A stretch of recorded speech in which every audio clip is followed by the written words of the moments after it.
मंगत राम घर के द्वार पर बेचैनी से टहल रहा था। घर के अंदर उसकी बीवी प्रसव वेदना से कराह रही थी। गांव की दाई अंदर उसकी बीवी के पास उसकी मदद कर रही थी। ये मंगत की चौथी संतान थी। इससे पहले भी उसकी 3 बेटियां थीं। मंगत को इस बार बेटा पैदा होने की पूरी उम्मीद थी। हे प्रभु, अब तो बेटे का सुख मेरी झोली में डाल दे। तेरे हर दरवाजे पर मत्था टेक आया हूँ। तभी अंदर से बच्चे की किलकिलाहट गूंजती है। मंगत तेजी से अंदर जाता है। बधाई हो मंगत, इस बार ईश्वर ने तुम्हारी सुन ली। तेरे घर चांद सा बेटा हुआ है। इस बार सिर्फ साड़ी नहीं, चांदी के झुमके भी लूंगी। हाँ। अरे, इस बार तो तुझे जो मांगना है मांग ले दाई माँ। झुमके के साथ पायल भी ले ले। मंगत खुश था कि उसे बेटा हुआ है, मगर विधि को कुछ और ही मंजूर था। उसका लड़का जैसे जैसे बड़ा होता गया, उसके लक्षण कुछ और ही बताते गए। वो अक्सर अपनी बहनों के कपड़े पहन लेता था तथा घंटों आईने में खुद को निहारता रहता। एक दिन उसे ऐसा करते उसकी माँ ने देख लिया। गुड्डू, ये तू क्या कर रहा है? मुझे ऐसा करना अच्छा लगता है माँ। मन करता है कि दिन भर ऐसे ही कपड़े पहनूं और साथ में लिपस्टिक भी लगाऊं। उसकी बातें सुनकर उसकी माँ कांप गई। उसने जाकर मंगत को ये बात बताई। ये क्या बोल रही हो तुम? कहीं ये किन्नर तो नहीं है जिसे हम बेटा समझकर इतने अरमानों से पाल रहे हैं? मंगत अगले दिन गुड्डू को लेकर शहर के डॉक्टर के पास गया। डॉक्टर की जांच से ये साबित हो गया कि गुड्डू एक किन्नर है। मंगत बुझे मन से उसे लेकर घर आ गया। तुम समझ नहीं रही हो। अगर पड़ोसियों या गांव में किसी को भी इस बात का पता चल गया तो हमारी क्या इज्जत रह जाएगी। हे भगवान, इससे अच्छा तो एक और बेटी दे देते तुम मुझे। नहीं, चाहे जैसा भी हो, है तो मेरा ही खून। मैं अपने बच्चे को घर से नहीं निकालूंगी, और अगर तुमने ऐसा किया तो मैं जहर खा लूंगी। मंगत बेबस होकर रह गया। उधर गुड्डी की हरकतें दिन ब दिन बदलती जा रही थीं।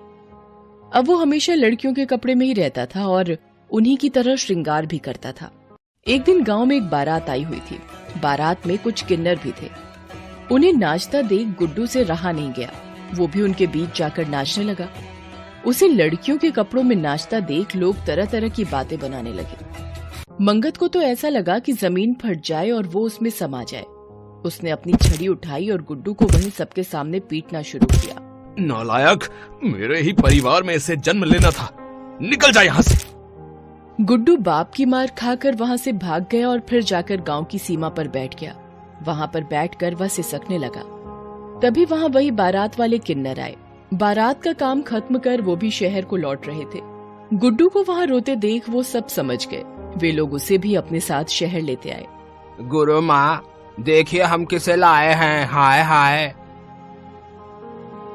उन किन्नरों के सरदार का नाम तारा था। कौन है रे? कौन है रे ये? मेरा नाम गुड्डू है। मुझे लड़कियों की तरह सजना संवरना अच्छा लगता है। सरदार, हमारा एक सामान गलती से भगवान गांव के एक किसान मंगत के घर भेज दिए थे। आज उसी को हम वापस लेते आए हैं। अच्छा किया तुम लोग इसे अपने साथ ले आए।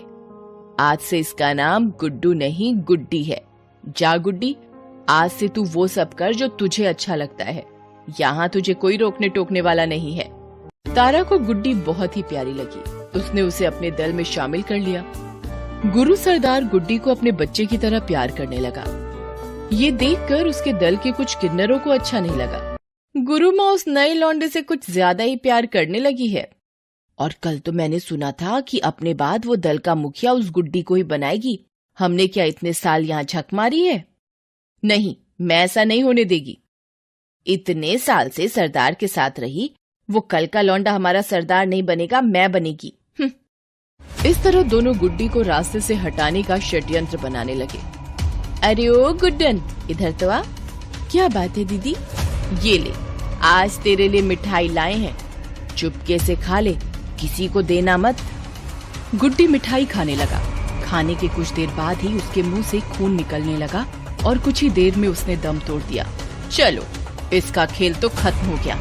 अब इसकी लाश को शहर के बाहर शमशान में गाड़ आएं। इस तरह लता और विमला ने मिलकर उसकी लाश को ठिकाने भी लगा दिया।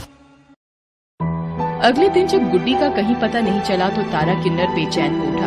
वो पागलों की तरह उसे इधर उधर ढूंढता रहा, लेकिन गुड्डी का कहीं कोई पता नहीं चला। तारा सचमुच का पागल हो गया।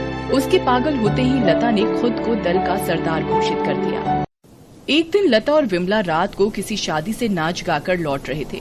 रास्ते में वही जगह पड़ती थी जहाँ उन लोगों ने गुड्डी को दफनाया था। आज तो बढ़िया रकम हाथ लगी है रे। हाँ दीदी, अगर इसी तरह महीने में 2-4 शादियाँ होती रहें तो हम लोग जल्द ही लखपति बन जाएंगे। अभी वो लोग बातें कर ही रहे थे कि अचानक उनके सामने एक तेज रोशनी हुई। रोशनी ने धीरे धीरे एक आकार लेना शुरू किया। कौन है? भूल गई दीदी, इतनी जल्दी? गुड्डी, तुम तो? हाँ गुड्डी, मरकर भी वापस आई हूँ। मुझे माफ कर दो गुड्डी। मैंने इस लता के कहने पर ये सब किया था। मेरी कोई दुश्मनी नहीं थी तुमसे। माफ कर दूं? इस समाज ने तो मुझे कभी मान सम्मान नहीं दिया, ना ही कभी मुझे प्यार से देखा। इतने दिनों बाद मुझे कहीं प्यार मिला था और तुमने उसे भी छीन लिया। मुझे प्यार करने वाले मेरे माँ बाप समान गुरु तुम्हारे कारण पागल हो गया, और तुम कहते हो कि मैं तुम्हें माफ कर दूं। इसी समाज की गली सड़ी सोच की वजह से हमें वो अधिकार नहीं दिए जाते जो समाज के अन्य लोगों को मिलते हैं, जिन पर हमारा भी उतना ही अधिकार है जितना अन्य लोगों का। नहीं, तू भी इस लता के गुनाह में बराबर की भागीदार है। इसके साथ ही साथ तुझे भी सजा मिलेगी। अगले ही पल सारे वातावरण में एक भयानक चीख गूंजती है, फिर भयानक सन्नाटा छा जाता है। अगली सुबह वहाँ लोगों को लता किन्नर की लाश मिलती है तथा वहीं पास में विमला किन्नर भी होता है, जो कि पूरी तरह पागल हो चुका होता है और किसी को कुछ बताने के काबिल नहीं रहता।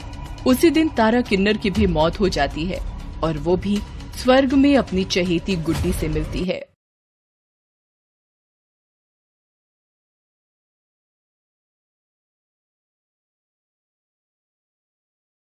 Best buddies.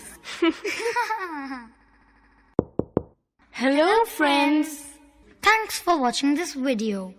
अगर आपको ये वीडियो पसंद आया है तो प्लीज लाइक, सब्सक्राइब, कमेंट्स करें इस वीडियो पर, और हाँ, शेयर करना भी ना भूलें। और भी मजेदार वीडियो देखने के लिए नीचे दिए गए बेल आइकॉन को दबाएं। देखते रहिए बेस्ट बडीज।